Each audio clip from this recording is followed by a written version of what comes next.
WCBI Midday. A woman continues to recover after being shot in the head in Lamar County, Alabama. Sheriff Hal Allred says the shooting happened on Wheat Road on Thursday afternoon. The circumstances surrounding the incident remain unclear. Allred says 21-year-old Tish Thornton was shot in the head and taken to Baptist Golden Triangle by another person inside the home. Thornton was later taken to a Jackson hospital. Deputies questioned one person but later released him. The incident remains under investigation. Two Hamilton residents are dead following a Thursday night head-on collision. Monroe County Coroner Alan Gurley says 32-year-old Brandy Jo Barnes and 54-year-old Malcolm L. Hauk Jr. both died in the accident. The wreck happened just before 7:30. Barnes was heading west on Hamilton Road when her car collided with Hauk's pickup, which was eastbound on Hamilton Road near the Grub Springs Road intersection. Gurley says Barnes died at the scene from multiple trauma, while Hauk died later Thursday evening from internal injuries. Both drivers were not wearing seat belts. An investigation is underway in Columbus this afternoon after school property is damaged. Early Wednesday morning, the Columbus Municipal School District was notified of vandalism at the football stadium press box and two school buses in the area. More than one window was broken out on the press box. The suspects apparently entered the press box and overturned desks and other items. More than one window on each school bus was also broken during the same time period. The case is being handled by the CMSD Police Department with assistance from Columbus PD. Time now to turn things over to meteorologist Alex Puckett. He's got a first look at our afternoon Friday forecast. Alex, how's it going? Thank you very much, Renee. A little bit chilly this afternoon, but we've got some sunshine out there as well as a few clouds. This is a view from Vernon, our Alpha Insurance Sky Cam over at Durham's Pharmacies. Temperatures sitting in the 30s area-wide, a couple of spots still below the freezing mark. Iuka and Corinth sitting at 32 or below. But then you factor in those winds out of the north, wind chills down into the 20s and 30s for us this morning. As we go through the rest of the day, we'll see temperatures continue to climb. We can see some 40s on the board before all is said and done.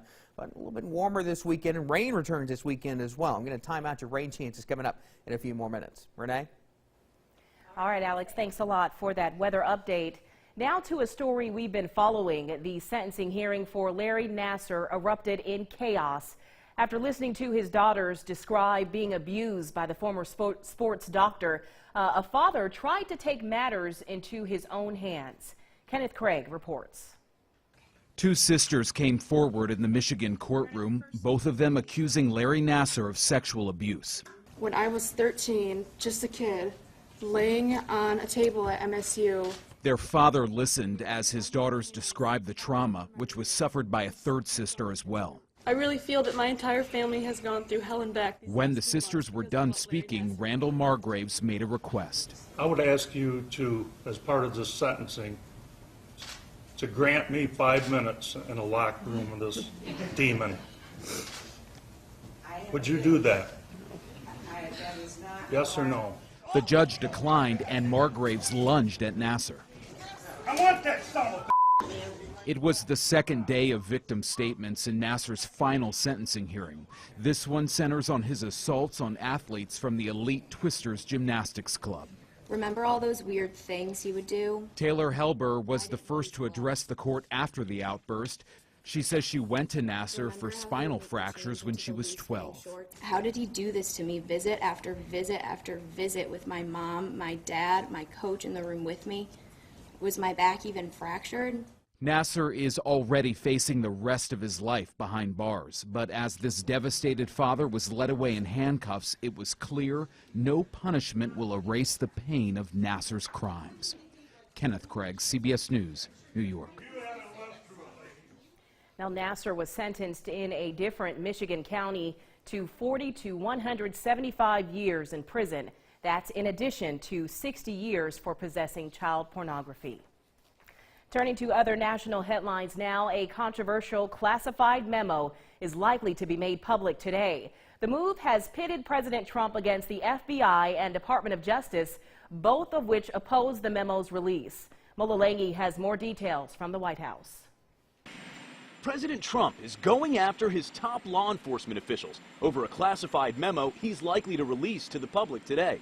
The president tweeted this morning, the top leadership and investigators of the FBI and the Justice Department have politicized the sacred investigative process in favor of Democrats and against Republicans. At issue, a memo written by Republican Congressman Devin Nunes, which reportedly claims the FBI and Department of Justice abused surveillance of Trump campaign officials as part of its Russia probe. The FBI has pushed back, saying it has grave concerns about the memo's accuracy. President Trump does not appear to share the FBI's concerns, and a senior White House official tells CBS News the president will likely sign off on the memo's release.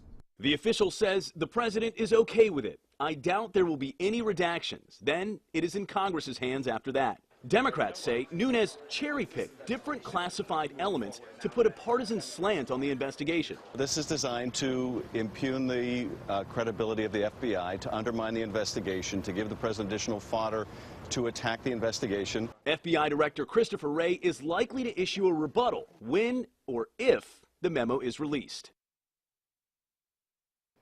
Now, we've just been made aware that that memo has, in fact, been released. And for the latest on that developing story, you can go to cbsnews.com. But for now, Democrats say they are concerned President Trump will use the memo to justify the firing of Deputy Attorney General Rod Rosenstein. Rosenstein, a Trump appointee, is the man in charge of Special Counsel Robert Mueller. Firing Rosenstein would allow the president to appoint someone new who could be more open to the idea of firing Mueller. Well, coming up next on Midday, a little rivalry between folks in Alabama and Louisiana. It all centers around Mardi Gras. Find out more after the break.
You're watching Midday with Renae Skinner.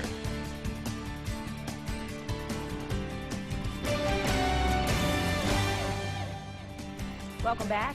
Alabama is definitely making an effort to let New Orleanians know that they are not in the city where the original Mardi Gras started, at least according to a funny billboard. The Alabama Tourism Department retweeted a photo of a billboard spotted in Slidell by Twitter user Brittany Callahan that says, quote, "You are 114 miles from America's original Mardi Gras."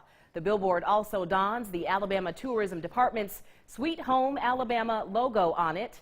Mobile, Alabama is the birthplace of America's original Mardi Gras. According to the city's travel website, it states that Mardi Gras started in 1703 when a citizen by the name of Joe Kane was fed up with post-Civil War misery and led a parade down city streets. The city's Mardi Gras season runs from January 26th to February 13th. On Thursday, New Orleans mayor hitting back by saying that was then and this is now. Mardi Gras falls on February 13th this year. Switching gears now, public health officials in Georgia are looking into whether the flu killed a 5-year-old boy. Eli Snook died on Saturday. His parents say he suffered an infection in his brain. The virus killed 15-year-old Georgia student Kyra Molina on Tuesday. Mark Strassman is at Children's Healthcare of Atlanta Algiston Hospital.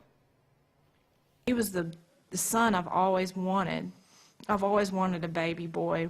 That 5-year-old boy was Eli Snook. His parents, Leota and Aaron, say he came down with a high fever nearly 2 weeks ago. They took him to urgent care near their home in Marietta, where they say he was diagnosed with the flu and prescribed antibiotics and the antiviral medication Tamiflu. After he got well from the flu, a few days later he got sick again. Eli tested negative for the flu this time, but doctors noticed a rash across his body and sent him to Children's Healthcare of Atlanta. I see his face, and he's biting his jaw, and his arm goes in, he starts having seizures.